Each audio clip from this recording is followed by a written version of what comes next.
The heart of teaching. Teaching is more than a job. It is a calling. And every true calling begins with the Lord Jesus. In this world, there are many professions, but teaching is different. It shapes not only minds but hearts and destinies. A profession teaches knowledge and skills, but a vocation transforms lives.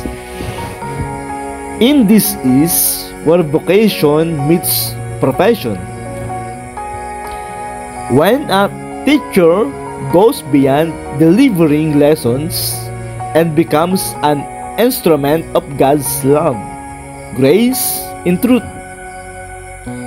The heart of teaching is love, not the love that comes from our own strength, but the love that Jesus first gave us.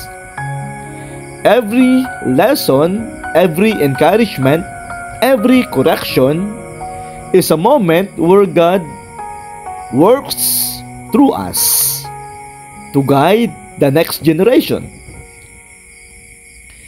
Teaching is a divine assignment, a sacred calling, a ministry entrusted by God.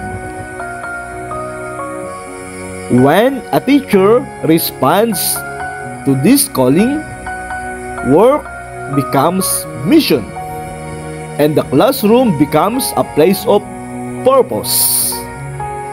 I am Jerry L. Licop,